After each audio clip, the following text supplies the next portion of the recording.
নমস্কার বন্ধুরা, কেমন আছো তোমরা সবাই? আশা করছি সবাই খুবই ভালো আছো, আমিও ভালোই আছি। তো সেদিন এটা হচ্ছে সরস্বতী পুজোর দিনের ভিডিও। তো পরের দিন আপলোড করছি, আজকে আপলোড করছি। তো আমরা চলে গেছিলাম সেই কালী মন্দিরে। তো যাই হোক, আমরা এই যে বাইরে থেকে আমাদের বাঙালি কালচার আমরা যে ভুলে যাইনি, আমরা মনে রাখি, এটাই হচ্ছে সব থেকে আসল মেন ব্যাপার। তো এখানে থেকে আমরা সব কিছু যা হোক সেলিব্রেট করতে পারি। এই যে অঞ্জলি দিতে এসছি, এটা সত্যি খুব ভালো লাগে। তো যাই হোক, এখানে দেখো অঞ্জলি একবার হয়ে গেছে। তারপরে এখানে আমরা প্রথমে একবারে অঞ্জলি দেইনি, কারণ এতটা ভিড় ছিল। একটু সামনে দাঁড়িয়ে ঠাকুরকে দর্শন করে অঞ্জলি দিতে ভালো লাগে। তো পিছন থেকে অঞ্জলি না দিয়ে ওই জন্য আমরা একটু ওয়েট করলাম। তারপরে দেখো এখন একটু হাতের খড়ি হচ্ছে, হাতের খড়ি হওয়ার পরে তারপরে অঞ্জলি হবে। তো অঞ্জলি দিয়ে এখানেই কুপন কেটেছি, আমার বর কুপন কেটে নিয়েছে। তো এখানেই খাওয়া দাওয়া করে তারপরে আমার বড় অফিস চলে যাবে, কারণ আজকে সত্যি এখানে কোনো ছুটি নেই অফিসে। আজকে 23শে জানুয়ারি, তবুও এখানে 23শে জানুয়ারিতে ছুটি থাকে না। তো তার জন্যে আমার বর অফিস যাবে। তবুও সকালবেলা এই যে অঞ্জলিটা দেওয়া হয়ে গেল। ভেবেছিলাম তো আজকে আসা হবে কি না হবে, সেটাও তো দোমনাতে ছিল। তো যাই হোক চলে আসলাম, বেশ ভালো লাগে। আজকে আর আমি আর শাড়ি পরিনি, আজকে জাস্ট একটা চুড়িদার পরে এসেছি, কারণ শাড়ি পরার সময় পাইনি। আর ভালো লাগছিল না আজকে একটু শাড়ি পরতে। হ্যাঁ, সরস্বতী পুজো মানেই শাড়ি, এটা সত্যি একটা জানি, কিন্তু আজকে আর ভালো লাগলো না, তাড়াহুড়োর মধ্যে ছিলাম।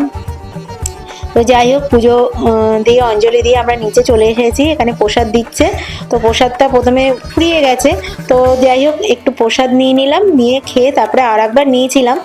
তো যখন আবার প্রসাদ দিতে আসলো, ওখানে নিয়ে আসলো, তারপরে আর একবার প্রসাদ নিয়েছিলাম। তো যাই হোক, চলো, এই যে সবাই এখানে গল্প টল্প করছে, আমরাও গল্প করছি। তো এই যে এখানটায় এই যে দেখো, দেখতেই পাচ্ছ, ওখানে হচ্ছে কাকিমারা আছে, আমাদের ওপরের যে কাকিমারা। আর আমার কাকিমারা কাকি শাশুড়ি ওরা এখনো আসেনি, ওরা আসবে একটু পরে, কারণ বোনেদের স্কুল, এখানে স্কুলও ছুটি ছিল না, কোনো স্কুল ছুটি নয়, কাকিমার মেয়েদের স্কুল ছুটি ছিল এই কাকিমাদের, আর ওদের স্কুল ছুটি ছিল না বলে ওরা স্কুল গেছিল। তো ওদের স্কুল তাড়াতাড়ি ছুটিও হয়ে গেছে বিশেষ একটা কারণে। তো তার জন্যে ওরা আসছে একটু লেট করে। আর এই যে দেখতে পাচ্ছ কাকুর উপরে কাকিমার এই যে মেয়ে, এর মাথা ঘুরছিল, সকাল থেকে উপোস করেছিল, ওই জন্যে মাথা ঘুরছিল।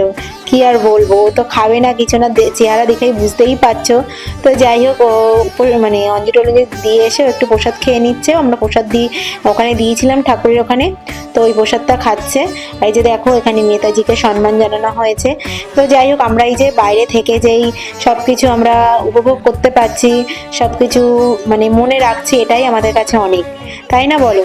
তো যাই হোক, এখানে আমার বর হচ্ছে প্রথমে নিয়ে এসেছিলো বেগুনি, তারপরে আলুর চপ, তারপরে আবার কাকুও নিয়ে এসেছিলো। তো আলুর চপটা খেতে খুব সুন্দর হয়েছিল। তো এগুলো কিনেই নিয়ে আসা হয়েছিল, এমনি এমনি নয়, কিনে নেওয়া হয়েছিল।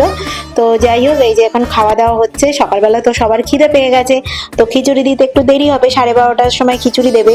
এই যে দেখো, আমার বর আমাকে বেগুনি দিতে গিয়ে ফেলেই দিচ্ছিল। তো যাই হোক, আমরা এই বেগুনি চপ সব খেয়ে নিলাম মিলিয়ে মিশিয়ে। তো যাই হোক, চপটা বেশ ভালোই হয়েছিল, বেগুনিটা যেমন লাগে তেমনই লেগেছিল, কিন্তু চপটা বেশি ভালো লেগেছে, কারণ আমরা তো চপ খুব একটা খাই না এখানে। তো যাই হোক, চলো খাওয়া দাওয়া করে নিই। আর কুপন তো কাটা হয়েছে, কুপনের লাইনে আমার বর দাঁড়িয়ে গেছে। আমরা বলেছি তুমি একদম জায়গায় এসো, তারপরে আমরা গিয়ে খাবার নিয়ে নেবো, কারণ সবাই একসঙ্গে লাইন দেওয়ার কোনো দরকারই নেই। তো ওই জন্যেই হচ্ছে, এই যে দেখো আমরা চপ খেয়ে নিচ্ছি, আমার বর ওইদিকে লাইন টাইন দিচ্ছে। এখানে লাইন দেখো, কতটা লাইন দেখতে পাচ্ছ। আজকে অনেক লোকই এসছে, ভেবেছিলাম বেশি একটা ভিড় হবে না, কিন্তু ভালোই ভিড় হয়েছিল। খিচুড়ি তো মনে হয় লাস্টে ফুরিয়ে গেছিলো, আবার বানাতে হয়েছিল। তো যাই হোক, এই যে আমরা সবাই খাওয়া দাওয়া করছি, বেশ ভালোই লাগছে। এরপরে দেখো, আমরা লাইন দিয়ে আমরা খাবার নিয়ে চলে এসেছি। এই যে দেখতে পাচ্ছ, এই চপগুলো কিন্তু ওরা দেয়নি, আমরা কিনে নিয়ে এসেছি। এই যে আমার বর খাচ্ছে, কারণ এই চপগুলো হচ্ছে কাকু নিয়ে এসেছিলো লাস্টে বার। এই যে কাকিমারা অঞ্জলি দিয়ে চলে এসেছে, কুপন নিতে এসেছে, কারণ আমরা কুপন কেটে রেখেছিলাম ওদের জন্য, কারণ ওদের যদি আসতে দেরি হয়, কুপন যদি না পায়, তো ওই জন্য আমরা কুপন টুপন কেটে রেখেছিলাম।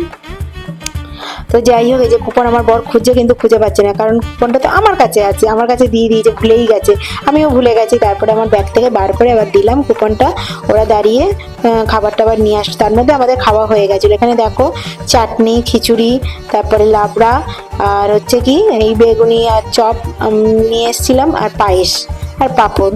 যাই হোক, আজকের দিনটা এইভাবেই কাটলো। কেমন লাগলো জানি।